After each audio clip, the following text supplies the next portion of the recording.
Assalamualaikum malgorna Nawaz Sharif د نوم به ورځ د عدالت ته پیشي را سره وګورئ او سره چور نارې مو وګورئ. نو نن نواز شریف د عدالت ته پیش کېدلو نو ټولو پاکستانیان عوام راغونډ شوي دي. نو په یو ځای من ټولو چغې نارې کړي دي د چور او بیا خو پولیس هم رارسېدلي. تاسو راسه دا ویډیو ګورئ. जी आप देख सकते हैं इस वक्त इमरान नवाज शरीफ की पेशी से पहले ही यहाँ पर लड़ाई झगड़े का माहौल बन गया है और यहाँ पर एक पाकिस्तान तहरीक इंसाफ के कारकुन आए थे जिसकी जानिब से यहाँ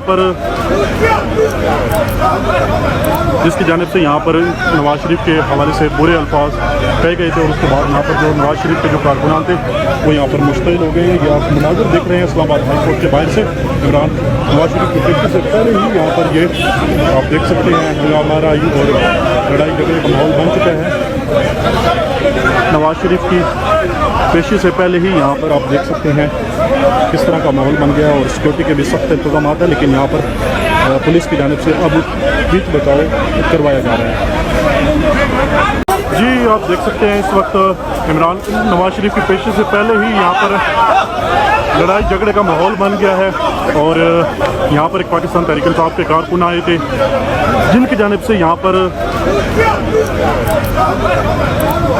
यहाँ पर नवाज शरीफ के हवाले से बुरे अल्फाज कहे गए थे और उसके बाद यहाँ पर जो नवाज शरीफ के जो कारकुनान थे वो यहाँ पर मुश्तल हो गए हैं. ये आप मनाज़र देख रहे हैं इस्लाम नवाज शरीफ लومبه پیشي و نو په دغه پیسې کې دنیا خلک راجمع شوي و نو کوم او موجوده خلک راغلي ټولو چغې والي چور نو دی ویږي د وخت کې بیا خو پولیس ولرال دا خو به نواز شریف په عدالت ته پیش کېږي. نو دا خو ډېره په سخته ده چې د نواز شریف څخه هر دنیا خلک راځي او دی به چغې وایي چور نو دا خو نواز شریف دپاره ډېره سخته شوه. نو دا به اوس راځي او دا به هلته پیشي کېږي. نو چې عمران خان کله پیشي وه چې عمران خان به عدالت ته لاړ. عمران خان سره به سکوټري وه دنیا خلک عوام به وو. نو دې وخت کې به خو چا څه نه ویل او نه چا به بد حالات اخیستل. نو دې وخت کې به چا هېڅ څه هم نه والي. نو نن چې نواز شریف په پیښ نو دنیا خلک راجمع شوي نو ټولو چغې والي چور نو دې وخت کې نو خو بیا پولیس خلک کابو کړل. نو خلک ډېر راغلي وو دې وخت کې. نو کله چې عمران خان پیشي کوله نو عمران خان حالت کې به داسې خلک چغې نه والي. عمران خان سره به خلکو عوامو مینه کوله د عمران خان دپاره. نو